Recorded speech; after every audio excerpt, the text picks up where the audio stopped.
नमस्कार, मैं हूं अंकुर और आप देख रहे हैं सत्यहिंदी.com। सत्य हिंदी की खबरें शुरू करें उससे पहले आपको यह बता दें, जैसा कि आपको पता भी होगा कि सत्य हिंदी का ऐप आ चुका है और उसको डाउनलोड करने के लिए आपको इस वीडियो के डिस्क्रिप्शन में जाना होगा। इस ऐप को आप गूगल प्ले स्टोर से भी डाउनलोड कर सकते हैं। और अब नजर डाल लेते हैं अब तक की सुर्खियों पर। प्रधानमंत्री नरेंद्र मोदी ने गुरुवार को वीडियो कॉन्फ्रेंसिंग के माध्यम से 13वें ब्रिक्स शिखर सम्मेलन की अध्यक्षता की। इसमें ब्राजील के राष्ट्रपति जायर बोल्सोनारो, रूसी राष्ट्रपति व्लादिमीर पुतिन, चीनी राष्ट्रपति शी जिनपिंग और दक्षिण अफ्रीका के राष्ट्रपति सिरिल रामाफोसा मौजूद रहे। ये शिखर सम्मेलन अफगानिस्तान में तालिबान की सरकार बनने के मद्देनजर हो रहा है। ये दूसरी बार है जब प्रधानमंत्री मोदी ब्रिक्स शिखर सम्मेलन की अध्यक्षता कर रहे हैं। इससे पहले उन्होंने 2016 में गोवा शिखर सम्मेलन की अध्यक्षता की थी। ब्रिक्स सम्मेलन में रूसी राष्ट्रपति व्लादिमीर पुतिन ने अफगानिस्तान को लेकर कहा कि अफगानिस्तान से अमेरिका के जाने से नया संकट पैदा हो गया है और ये अभी भी स्पष्ट नहीं है कि ये क्षेत्रीय और वैश्विक सुरक्षा को कैसे प्रभावित करेगा। पुतिन ने कहा कि दुनिया के सामने सुरक्षा की नई चुनौतियां हैं। उन्होंने कहा कि हमारे देशों ने अफगानिस्तान के मुद्दे पर विशेष ध्यान दिया है। रूस और उसके ब्रिक्स भागीदारों ने अफगानिस्तान में शांति और स्थिरता स्थापित करने के लिए लगातार बात की है। वहीं पीएम मोदी ने कहा कि ब्रिक्स ने आतंकवाद विरोधी एक्शन प्लान अपनाया है और हमें ये सुनिश्चित करना होगा कि ब्रिक्स अगले 15 वर्षों में और अधिक कामयाब हो। तालिबान ने असली चेहरा दिखाना शुरू कर दिया है। ह्यूमन राइट्स वॉच ने कहा है कि काबुल में महिलाओं के विरोध प्रदर्शन को कवर करने वाले अफगानिस्तान के 2 पत्रकारों को तालिबान सुरक्षा बलों ने हिरासत में लेकर केबल यानी कोड़े से बुरी तरह पीटा है। पत्रकार महिलाओं के प्रदर्शन को कवर कर रहे थे, जिसमें महिलाएं अपने अधिकारों के लिए तालिबान के खिलाफ आवाज उठा रही थीं। इसके बाद तालिबान इन दोनों पत्रकारों को काबुल के एक पुलिस स्टेशन में ले गए, उन्हें अलग अलग कमरों में रखा और उन्हें केबल से बुरी तरह पीटा। दोनों को 8 सितंबर को रिहा कर दिया गया था।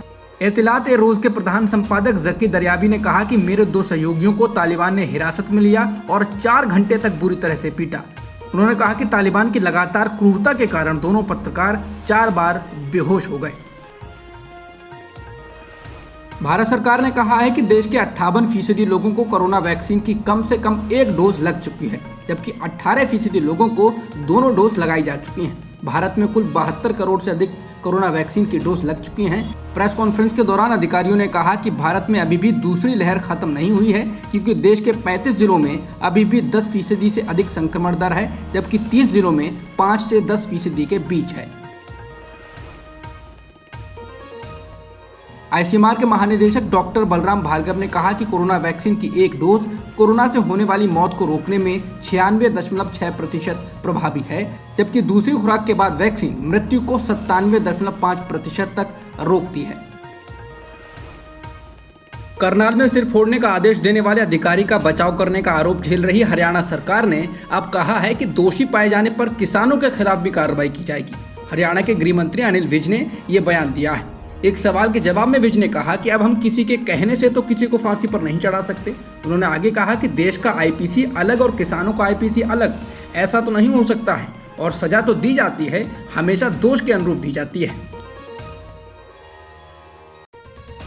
हरियाणा के गृह मंत्री अनिल विज ने करनाल में किसानों के प्रदर्शन और उनकी मांगों को लेकर कहा कि दोष पता कराने के लिए जांच करानी पड़ती है। हम निष्पक्ष जांच कराने के लिए तैयार हैं, लेकिन हम खाली एसडीएम की जांच नहीं करवाएंगे, हम पूरे करनाल एपिसोड की जांच करवाएंगे। उसमें अगर किसान दोषी होंगे, उनके नेता दोषी होंगे, तो उनके खिलाफ भी जो कार्रवाई बनती होगी वो हम करेंगे।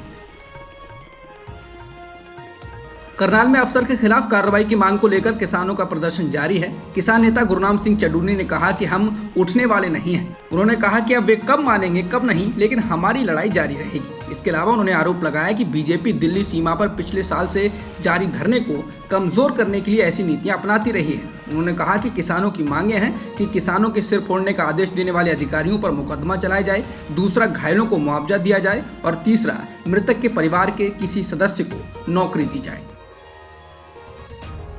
इलाहाबाद हाईकोर्ट ने ज्ञानवापी मस्जिद मामले में बड़ा फैसला सुनाया है। हाईकोर्ट ने सिविल कोर्ट के उस आदेश पर रोक लगा दी है जिसमें ज्ञानवापी मस्जिद परिसर में आर्कियोलॉजिकल सर्वे ऑफ इंडिया यानी भारतीय पुरातत्व सर्वेक्षण को फिजिकल सर्वे करने का आदेश दिया गया था। इस आदेश के खिलाफ यूपी सुन्नी सेंट्रल वक्फ बोर्ड और मस्जिद कमेटी की ओर से सर्वेक्षण पर रोक लगाए जाने की मांग की गई थी। हाईकोर्ट ने इस मामले में बहस पूरी होने के बाद 31 अगस्त को फैसला रिजर्व कर लिया था। त्रिपुरा के 2 गांवों में बीजेपी और सीपीएम समर्थकों के बीच झड़प के बाद अब हिंसा बढ़ गई है। हिंसा की आग राज्य की राजधानी अगरतला सहित कम से कम 4 जगहों पर पहुंच गई है। पार्टी कार्यालयों को निशाना बनाया गया है, तोड़फोड़ हुई है और वाहनों में आग लगा दी गई है। हिंसा में करीब 10 लोग घायल भी हुए हैं। सीपीएम का राज्य मुख्यालय अगरतला स्थित कार्यालय को भी निशाना बनाया गया है। पुलिस ने स्थिति को काबू में करने के लिए बल का प्रयोग किया। दोनों पक्षों ने एक दूसरे पर हिंसा में शामिल होने का आरोप लगाया है। सीपीएम ने आरोप लगाया है कि पूर्व मुख्यमंत्री दशरथ देव की मूर्ति को बीजेपी के समर्थकों ने तोड़ दिया है।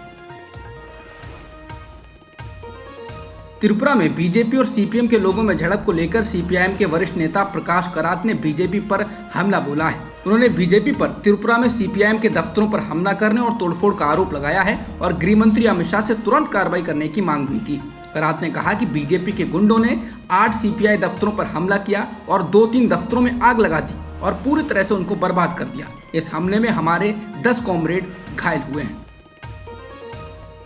बॉम्बे हाईकोर्ट से अभिनेत्री कंगना रनौत को झटका लगा है। कोर्ट ने कंगना रनौत की मांग पर गीतकार जावेद अख्तर की ओर से दायर याचिका पर कोर्ट की कार्रवाई रोकने से इनकार कर दिया। कंगना ने इस याचिका पर सुनवाई को रोकने की मांग की थी, जिसे खारिज कर दिया गया है। बता दें, पिछले साल जावेद अख्तर ने कंगना के खिलाफ मानहानि का मामला दर्ज कराया था। जावेद अख्तर ने कहा था कि कंगना ने एक टीवी न्यूज चैनल पर बैठकर उनको लेकर ऐसे दावे किए जिससे उनकी प्रतिष्ठा को हानि पहुंची है। अब तक की खबरों में इतना ही। बाकी खबरों के लिए बने रहिए सत्यहिंदी.com के साथ। सत्य हिंदी का ऐप डाउनलोड करें गूगल प्ले स्टोर पर।